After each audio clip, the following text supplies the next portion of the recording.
Hi, everyone. I'm France-Luce Benson. I'm the Community Engagement Coordinator at the Fountain Theater, and I'm so excited here with two of the stars of our production of An Octoroon, currently running in our beautiful outdoor stage. It's the debut of our outdoor theater, Say that 10 times. And welcome. I'm so happy to have you. I would love for you to just introduce yourselves and which roles you play. You both play multiple roles. So if you could just let the audience, we'll start with you, Matthew. Hey, everyone. My name is Matthew Hancock.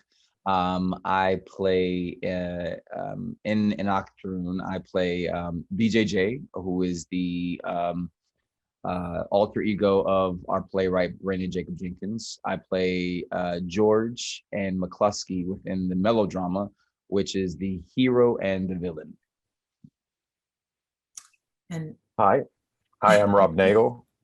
Hi, I'm Rob Nagle, and I'm in An Octoroon playing playwright, otherwise known as Dion Boucicault, the writer of the original play closely titled to An Octoroon called The Octoroon. I also play Wanoti, who is an Indian chief of a tribe very near to Louisiana.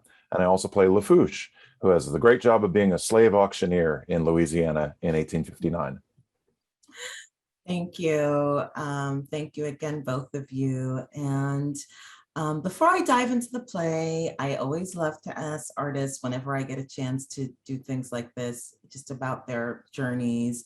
I know both of you have long relationships with the Fountain Theater, but I just love to hear just briefly what led you to this play today, and you can answer that however you like, just your journey as an actor and artist in LA. How did you get here? You want to start, Matthew? Yeah, so this is my 5th show at the Fountain. I was first introduced to the Fountain and played at the Fountain in the Brother Size. Brother Size, I knew Hype Man, Swing Riverside and Crazy, and now An Octoroon. And yeah, you know, we came out of the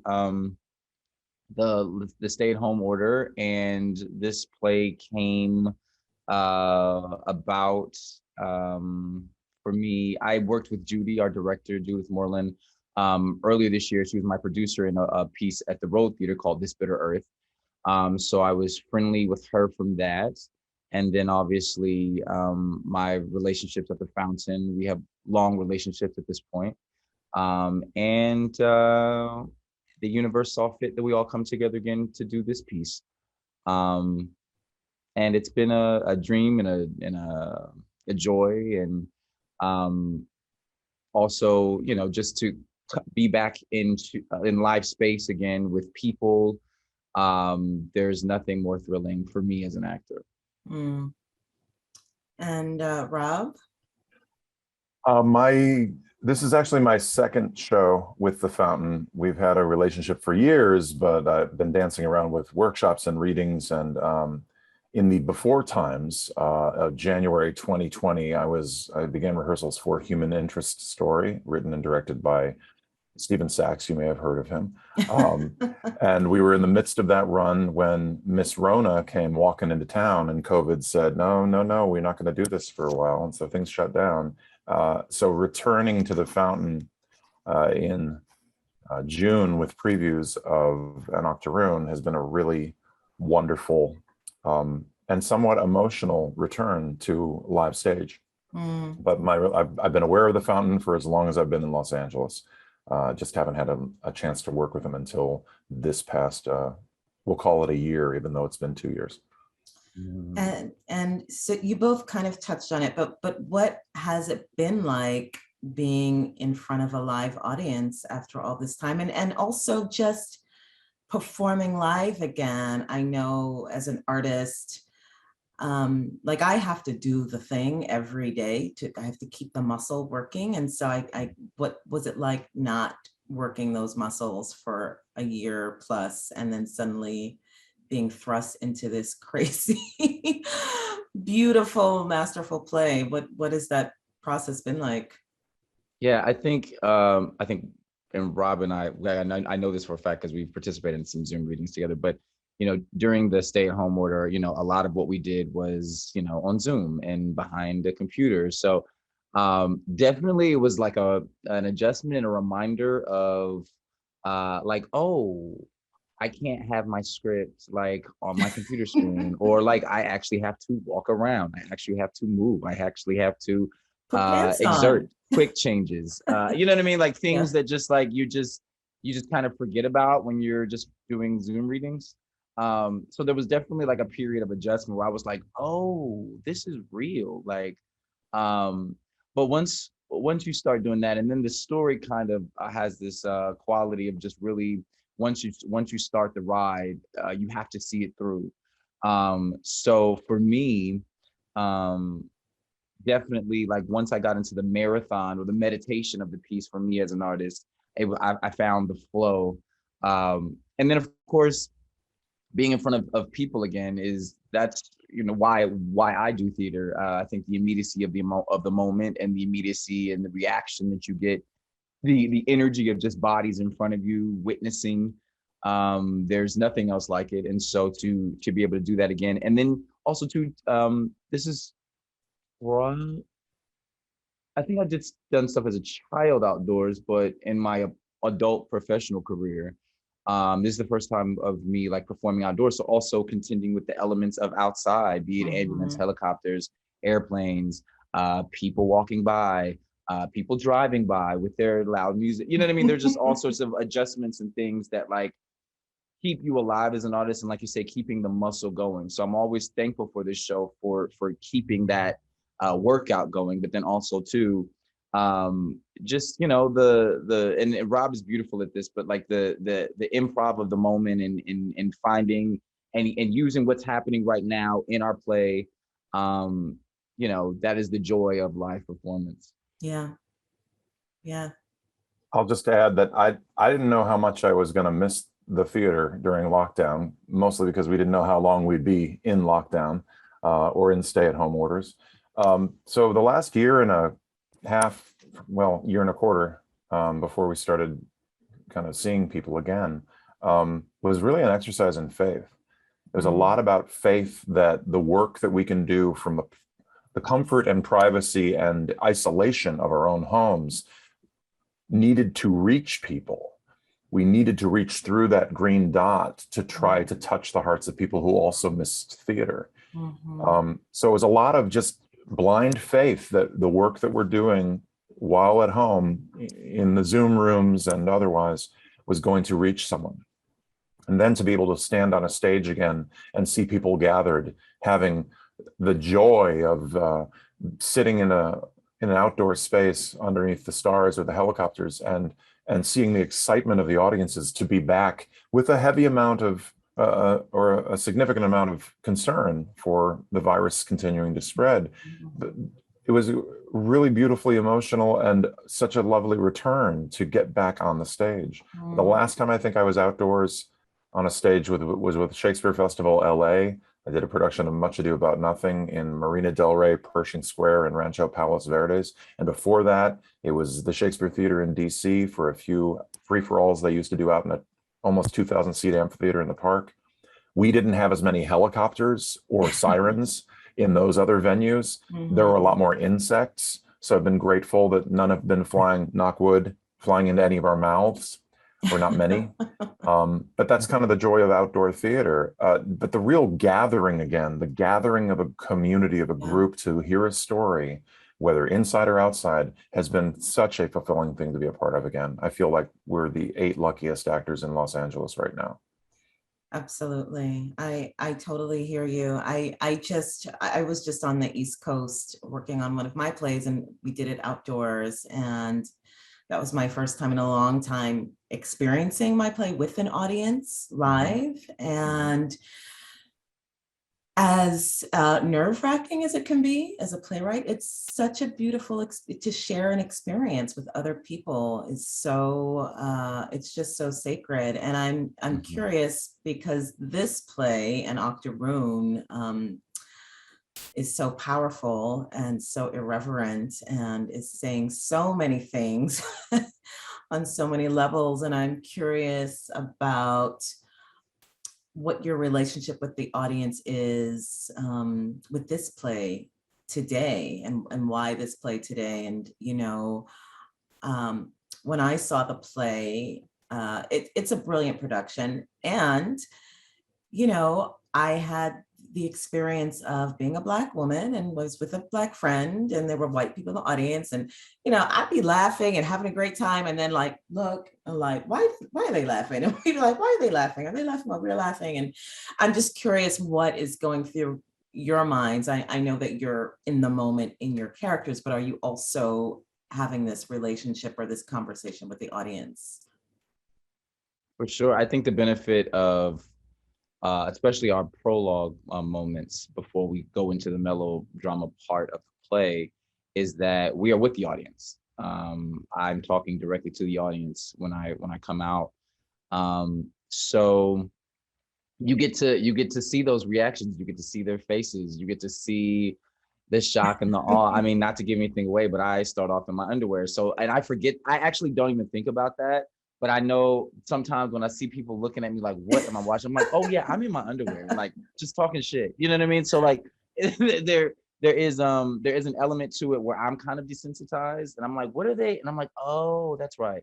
But you know, we're very much with them. And then throughout the melodrama, you know, my characters, we have asides, and so we do have moments to connect with the audience. And you know, the play is so subversive and so irreverent, and there are moments where, you know, you're like, even sometimes, like last night, to be honest with you, there was a man, an older white gentleman, who was laughing maybe a tad too hard at certain things. And but then the other thing too is I don't know the experience that he's having. Right. And as an actor, as a person, like I said before, who, you know, relishes in that immediacy of the moment, that immediate response, I'm enjoying that he's enjoying himself. But then also too, there's another part of me is just like, well, what do you find this so funny? Because you're only laughing when I say like the N word, like, I don't know, the N word like really strikes a chord with you. So like, there's just certain things where you're like, interesting. But then also too, you know, that's the life of the play, and that's what that brings out. Mm-hmm. Mm-hmm. I was going to say that I think I know that white man, and he's from the Ozarks, and he just saw where he grew up all over this thing, and he was laughing at his home. He was laughing at where he came from. If it was the same one, it might have been different, but he was cackling pretty hard, and I'm like, oh, there he is. The reactions the audience has to me are generally not favorable. I think that most of the time, I launch in with the prologue with my, you know, guns drawn and they're ablazing. So I don't think that people quite know what to do. I see confusion in their faces. I see them sometimes laughing at things and then pulling back. So there's a lot of discomfort in them trying to orientate to the play, or orient themselves to the characters that I'm playing. By the time I get into Redface to play One OT, I think some are completely shut down. They can't believe what they're watching, and I don't want to be a part of this. They seem to be saying with their responses, but the play works in a marvelous way. It coaxes, if you're willing to go there, it coaxes you into your own discomfort. It lures you in and allows you to kind of look around at the world. And instead of looking at people who are laughing, like they might have been, you know, why are you laughing? I don't understand why this is funny. They start to wonder, I hope, why they don't find it funny and another group of people can. Yeah. And if they're looking to be a little self-reflective in the experience, the discomfort we give them at the beginning becomes a discomfort that they carry with them out of the show. And then they decide to do what they do with it for the weeks to come or hours to come. Right, right. I mean, we were talking about that before we went live here, that this is a play that I think is meant to stay with you for quite a while. It's not polite applause and go home, go to sleep. It's maybe read a few books to understand some of the references. That's one of the things I love about this play, how dense it is. Had you both encountered this play before? Had you done this play or seen the play before? No, I was a little ignorant before all of this because I know of the original, I know of the Octoroon. And Oh, so when when Simon had told me that that this was, happening in the future, and just the community, like, I call it my Black actor community, everyone was kind of talking about it. And I was just like, why is everyone so excited about this play? Like, I didn't understand. I'm like, I don't like, but I didn't realize, because I was here when the original production went up in New York, and it just wasn't one of those plays that permeated my consciousness out here when I went back to New York. So um yeah, I was very ignorant until I read the play before I read for it. And yeah, I was like, oh, I see what we're doing here. But no, I knew of the Octoroon, and I didn't understand why everyone was so excited. that's hilarious. I was going to say that I knew the play, had read the play, had never seen a production of it. I didn't know what we were in for, but I'd been kind of bumping up against Brandon Jacobs Jenkins' work for a number of years, uh, between Everybody and Appropriate, and even for his consultation on Watchmen. And I so I knew the play, but I didn't know how it would work. I had no idea. It was sort of legendary in being such a uh, um, kind of a mind bender in New York in 2014, when it won the Obie. But I didn't know how it would work. I just knew that as soon as I'd heard, hey, we're looking for these characters in an Octoroon, I said, yes, please. I have to see if I can get that job. I want to be a part of that, and particularly this year. Oh, wow. But But not yeah. knowing I didn't know what the ride was going to be like. It was an uncomfortable decision to say yes, but join the club. Right. Interesting. I mean, that's what I was going to ask was there any hesitancy at all? Was there any fear about doing this play, about saying the things that your characters say, and making an audience this uncomfortable, and maybe having to sit with your own discomfort in the process and as an actor? What was the experience like? Here again, I was a little ignorant. I jumped in and I said yes. And then like throughout the process, I'm like, wait, what are we doing? Wait, huh? Whoa. And then the moments like, like, yes, I recognized, I was like, okay, I have to do Whiteface. But I had done a production of Top Dog Underdog in college, and Lincoln starts off in Whiteface. So that part to me, I was like, whatever. But then like when I saw Rob and Hazel, I was like, oh, what are we doing? Like, what is happening here? And we knew that was going to be, but like here again, we started off, our first week of rehearsal and table work was on Zoom. And so like we weren't doing any of that.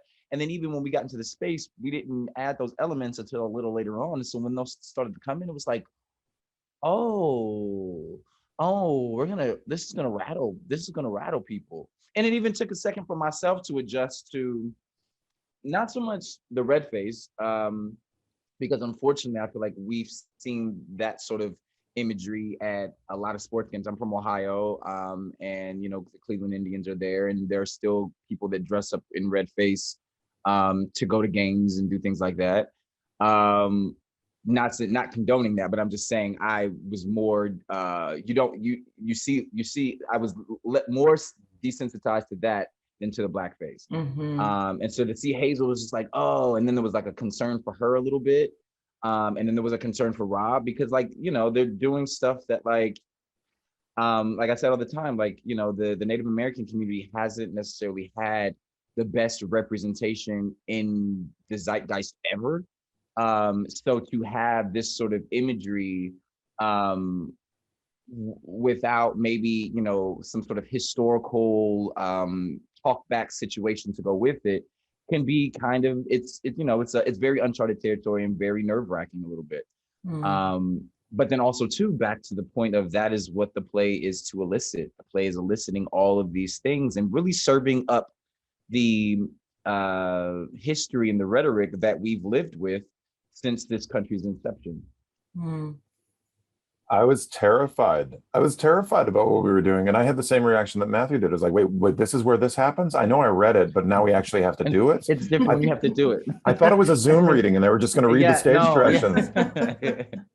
But yeah, when it actually started, I mean, am I going to lose friends uh, for some of the things I say, for getting into Redface and appropriating a essentially a Native American Halloween costume and headdress and do how am I going to say some of the words in this play so many times that it's going to have an effect? And I realized that, well, if the play is designed to disturb or to make uncomfortable or to challenge us to confront something, I got to get out of my own way. I got to go in this fully and commit fully to it and make it uncomfortable for me to even do this work, even more uncomfortable than I thought I was. So the terror, the fear, it was that excited terror, both you're excited about something as well as sort of afraid of it. That just, okay, elbows out, here we go. We're gonna run through that line as hard as we can and see what it does to see that kind of impact. But very healthy skepticism and fear on the way in, for sure, while even saying yes. I'm so curious, what is your process then, both of you, for overcoming the fear, the discomfort? I mean, is it just making a decision, okay, I'm just going to commit to this? Or is there, because the play, while it's so funny and absurd, it's very heavy, very, very heavy. And so how do you take care of yourselves as humans, as artists, doing this play, saying these things, acting out these very disturbing images that are part of our history? Like, was there a process in the rehearsal space? Was there some kind of a process that you developed individually to work on this? I'm curious. Yeah. So I'll start by saying that Dr. Daphne Secret, who was our love dramaturg, Daphne. she's amazing. She gave us a wealth of knowledge during our table work as far as the history of this particular play, Brandon's kind of trajectory in the world, the history of melodrama, the history behind Boucicault, and then the history of colorism and the slave trade, and just things that for me make things less emotional, because as the actor we have to kind of have a handle on things so that we can disseminate the information and almost teach it back to the audience. And then also too, being I had my acting teacher used to always talk about the beauty of cut. And so like the beauty of what we get to do is that we go to these crazy dark places, but when it's over, we can pack that up and go back to our lives, which are peaceful and happy, and making sure that we have some sort of totem to go back to that. I had a friend who was like, "Did you like something of mine during intermission?" I said, "Yeah, because when I'm off stage, I'm done." You know what I mean? And then when I have to come back on, I'm immediately back in the moment. And that's the beauty of rehearsal. That's the beauty of the way that this group fused together. We didn't have many. We didn't really have. I guess we had the conversation around the danger of what we're doing, but this group really, I think everybody understood the assignment in that we are a very loving group. So this group is laughing and joking backstage. You know what I mean? We are, we're a very close group. And then that allows us safety between all of us to go, when we're on stage, to go to this Terrebonne plantation and enact this some very dark images, and the beauty of this cast is that we really take care of each other in that way. I'm not giving anything away, but when Rob and I are done, he's never fails after we get off stage. He's like, "Are you okay?" You know what I mean? Mhm. So we're always checking in on each other, and so that's the beauty of this cast and this particular group, and it makes it that much easier to delve into this world. Mm. I Oh, was going to that's say there's a years ago I did a production of The Little Foxes at Antaeus, and one of my co-stars in the show, I had to say some really horrible things to this man, and without fail, every night we had to hug it out afterwards. We just needed to touch base with each other, and so William and I we'd make sure, hey, come here. We just did that. That's over there. We have to take care of each other now. So in bringing the traumas to life on stage, we also need to care for each other in our time away from it. And mm. sometimes that's, as Matthew said, shutting down, like I'm going to go through my Instagram and see what's there just to get my brain in another place from where I just put it. And there's a ritual that Matthew and I have in a moment after the show, which he probably knows exactly what it is, but I won't mention it until we're closed. That is helpful for me beyond what he'll ever know, to help care for each other after depicting some of the trauma that we do on that stage. It's Mhm. we in order to enact this sort of thing, we also need to go through the healing process with each other. And Matthew's exactly right. This cast and this crew that's there every day working together holds each other up so tightly and so strongly that I can't even imagine what it would be like without them. I wouldn't want to do it with any other group. That's so great. I love to hear that. Um, let's talk a little bit about your roles, and both of you play several. I'll start with you, Matthew. What do these characters represent? I mean, we can start with BJJ. I mean, Mhm. in your mind, who or what does he represent? Well, I think he's the voice on the ground, right? He's the voice that is the impetus for this whole piece. So just a little bit of um, behind the scenes or fact about the play is that Brandon Jacob Jenkins, who is BJJ, uh, this actually did happen where he wanted to mount a production of the Octoroon, and the white actors dropped out, be it because it was too melodramatic or they weren't interested in playing racists. And so the play starts for me, from a place of frustration, from a place of disenfranchisement.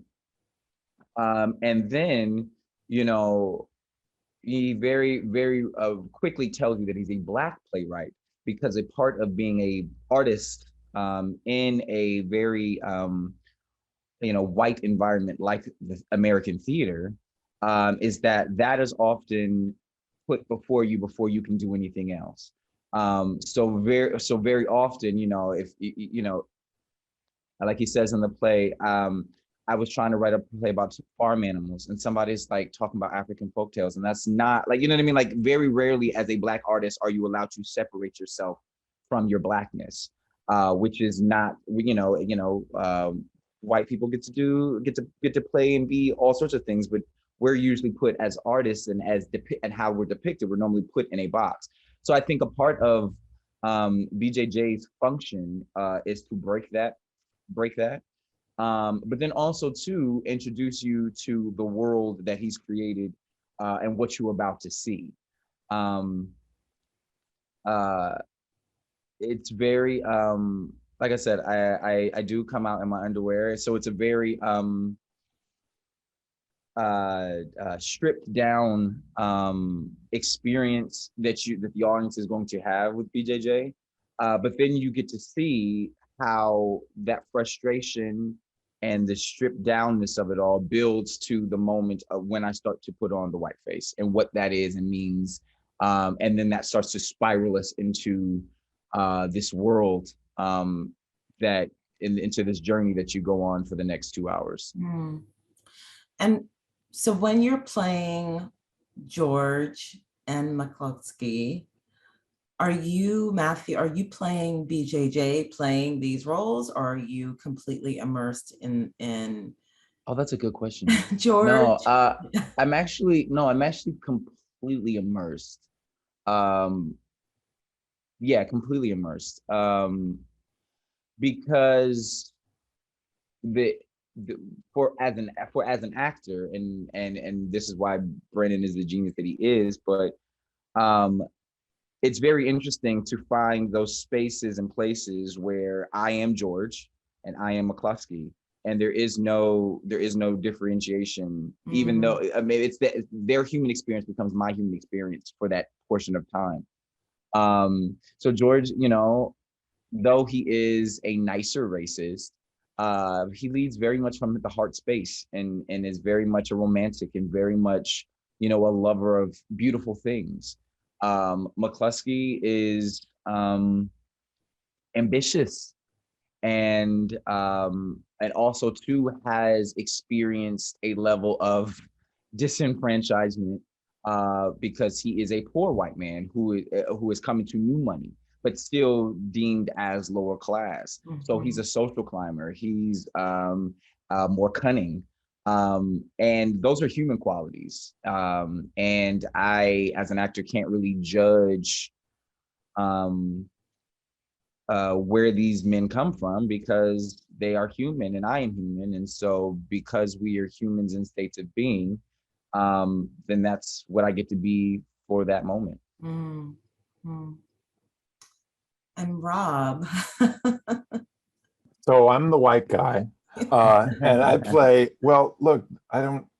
I love the question of who are these characters and what do they like to play and what do they represent. And it feels to me like the playwright who, you know, joins BJJ in his meta theatrical journey on stage, sort of Brechtian kind of crossing wires, some warp in the time space continuum, and this 1859 playwright and entrepreneur shows up.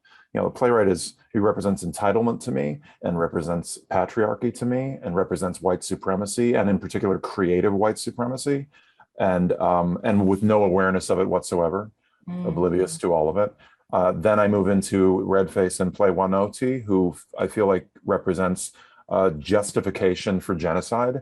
We've got this noble savage depicted as though, you know, I've got lines that are ugh, UGH. I say ugh a couple of times, and everything else I speak is not really a language that we know. There's a little Mexican, a little French influence in it, but he's basically unable to communicate with the civilized society, and thus there's a reason to put him on a reservation. There's a reason to move him off the land that he, you know, the unceded lands are taken away from him. So there's a sort of justification in playing Wanoti for the genocide that was to come to the Native American peoples. And for me, Lafouche represents the economic justification for the slavery trade. And all of a sudden you've got this guy who's just there for the business of it. It means, you know, there are debts that need to be covered, and here is the property that needs to be sold. Boom, boom, boom. Why'd the others run away? Well, now what are we going to do? How are we going to make sure that everything balances out economically under our great capitalist society that we've created and has triumphed over the monarchy we fled? So I sort of feel like I represent historical significance of a certain lens, a certain point of view with these characters. How are they to play? They're awful. I feel awful every time I do them because I mean, I've learned to love them for what they represent and for what they become a foil to the play itself. It's such a brilliant adaptation. I use that word loosely that he's done. I mean, it feels like Brandon just adapts things that interest him, and, you know, adapts in the sense of, I'm not going to make it my version of that. I'm going to create something entirely new. And so what a track you get to play, you know, an Irish playwright who started this whole ball rolling by writing this racist melodrama in 1859 and producing it and acting in Redface in the production himself. You get to play a Native American in full offensive garb and Redface who befriends one of the characters in the play and is his confidant. And then you get to play a slave auctioneer from Louisiana. Go. That's what you get to do, Rob. Go. And so I understand, I guess, sort of the place where the characters fit in. But wow, it's quite a track. It's quite a track of offense that I get to go through. And it's so interesting, like, how do you approach, because the play, I mean, one of the many things that I love about it is all the different ways that it's functioning. And I'm wondering, like, as an actor, how do you, because there's so much comedy, and underneath it, there's this tragedy that, and it's being performed as a melodrama. Like, how do you, like, what do you play? Because like, I'm used to writing, you know, like, I'll write a comedy and the actors know, okay, we're performing a comedy, that's what we're doing, you know, or we're performing a drama and there's some humor, and that's what, so how do you do this? How do you make us laugh and also make us uncomfortable and also kind of stir up something very real? Um, what is that process? Well, like that was a really great question about am I the actor playing George, or am I just George? And I think because for me, when I am those characters, I am just those characters. There's an element of truth, and Judith says something in rehearsal where I know for me, uh, she didn't want me to wink at the audience through the Mhm. character, right? So that means that I have to play all of these lines, and I have to play them for the truth.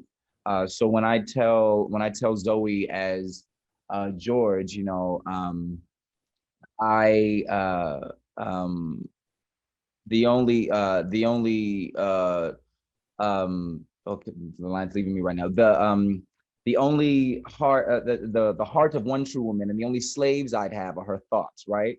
I have to play that as the truth, and play that as if I am trying to woo her, not as if I'm like saying to the audience, like, you know what I mean, you listen to this. Right. But it gets reactions, be it like comedy, I mean, you know, people will chuckle, people, you can feel like a rustle, but I have to play that line as if, as the romantic, you know, that Romeo and Juliet moment where, you know, I'm outside the window, you know what I mean? So I think for me, playing it, just playing the truth of the moment, and then the play does what it does, and it Yeah. elicits those chuckles or those gasps, or whatever it is. But that's also the genius of the piece, that just to play the truth of the moment, and that's what you'll get in response from the audience. Mm-hmm. Mm-hmm. Um, how do you maneuver this strange beast of a play? I think of it as a mad ride. It's a mad roller coaster ride, and you just better buckle up and maybe keep your hands in the vehicle at all times. Maybe not. I don't really care, but you just get ready, because if you hold on to that text and let that text lead you through it, the comedy is going to come out no matter how you're playing it. The only thing you got to do is keep it moving, not with speed, but knowing that these are significant turns that were going on, and hills and dips, to keep the metaphor of the roller coaster going on. Just ride the ride, speak the speech, and trust that what's been built into the text that is funny, if you play the truth of it, will be funny. Mm. Or uncomfortable, which is sometimes the case that he wants you to do, or the laugh that leads into discomfort. That's a great, I love those when they laugh and then they're like, oh. That was my whole experience. I mean, I was laughing and then constantly turning to the white people like, Oh, they didn't get that, did they?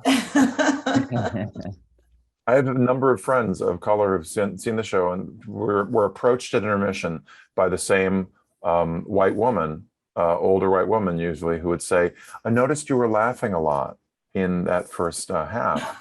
Can you explain to me what was funny? Oh Lord. No, no, no, no, no, I'll be no. like, no. No, that's your job. That's your job to figure out. I want to talk about the physicality of the play a little bit, because you both have such great moments. Matthew, that fight scene is just so brilliant. And if you haven't seen the play, spoiler alert, please see the play and then watch this. But first of all, is it as much fun doing it as it looks, or is it very technical? Are you really focused on kind of the mechanics of it? Um, Audience members, Um, he's fighting himself, playing these two characters. It's so brilliant. yeah, the best way I can describe it, so I have a dance background. I started off as a dancer. So the best way I can describe it is like doing a piece of choreography. So yes, it is fun, but while but it's still, I'm not thinking about the next move, but I'm definitely in another experience than the audience is watching it. Mm-hmm. But it was probably the experience I had when Jen Albert, our flight choreographer, showed me what she wanted me to do. Because I just remember being like, "You want me to do that?" Like, like it was just a lot. And the feedback that I've gotten from people is just like, it just goes on for so long, and It I'm like, does. and I'm like, and so I'm always like when I'm breathing heavy at the end, I really am breathing heavy because I am tired, but it doesn't necessarily, because when you're in it, it doesn't necessarily feel like that. And then the beauty of building stamina into something like that is that like it becomes less hard the more you do it. Um, but definitely there is an element to it where it is the theater magic. I don't know, like because there is something else that happens for me, and then also too um I'm also still doing the acting portion. So like when I'm flipping, I'm still George, and it's George and McCluskey that's fighting. You know what I mean? So I'm still inhabiting two states of consciousnness when I am doing it. So my mind is completely somewhere else. And then by the time it's over, when they tell me to stop, I'm like, oh yeah, there you guys are. Like, you know what I mean? I kind of forget that other people are watching, if that makes sense. I mean, Um, it's just beautiful to watch. How long did it take to get it? How long did it take before you were able to kind of not be thinking about it? Actually, it was really weird. It was really one rehearsal, and then she came back in and did like a brush up with me, but it was really one rehearsal. And that's I have to I'm blessed with muscle memory, and So it was like like I said, learning a dance. it was just like learning a dance, yeah. Um, and not thinking about it so much, but just just doing the movements. The body knows where to go and what to do. Um, but yeah, like one rehearsal, and then Jen came in a couple times to like check on it, and then like tweak things that maybe weren't making sense or weren't with the choreography. But yeah, it wasn't as hard as I thought it would be when I first saw it, to answer your question. It was a Mhm. lot. It was just like, because when I first saw it, I was like, this is not here again, what did I sign up for? Like I kept being like, what the hell did I say yes to? What am I doing? Amazing, amazing. And Rob, I mean, there are several moments, but I mean, obviously I have to ask you about the body yaddy kind of strip tease. Yes, what can I tell you about it?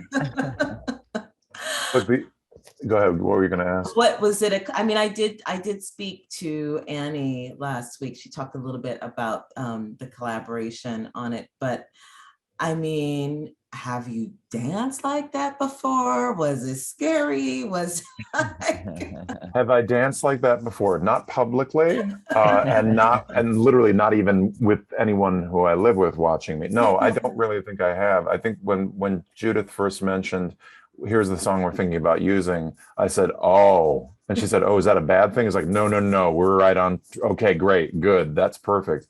The shift from Megan the Stallion to the Native American fancy dance is a significant one. It's an interesting thing that happens in the show, but I had no twerk experience starting the show, and now I think I'm getting booked. I'm going to go on tour with Megan. She keeps calling. Yes. We're running until September 19th. There'll be this old white guy on the side of the stage moving his butt. That's going to be what I do. And was it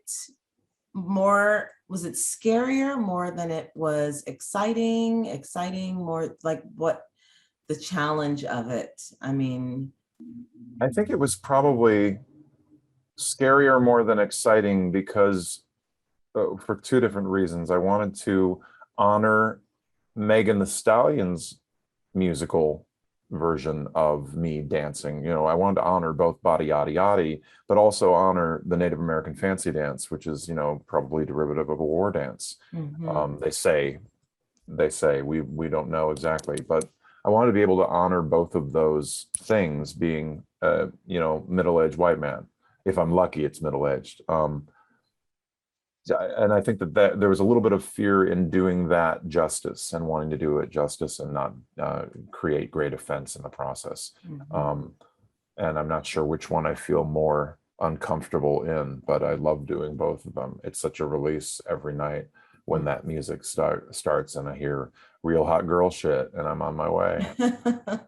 And then the drum beats happen later with the fancy dance and like, okay, here we go. It's a ride, as I said. But I'm not in the same kind of shape that Matthew is with his work, because that physicalization is like that'll stop the show and get some applause every night. Oh, God. My Megan fancy dance doesn't always get applause. I'm clapping backstage. Thank you for that. I love you for it. Um, what do you both, I mean, I don't know if this is something that you think about as actors, but what do you hope that audiences leave with when they see this? And I believe it's different for white audiences and audiences of color. And but what is your hope? I think if someone saw our show and um, made conscious efforts to um, you know, dismantle white supremacy, or um, was cognizant of our history, or their own participation in what we do um, as Americans and as people of the Western world, then I think we would have done what the play is intended to do.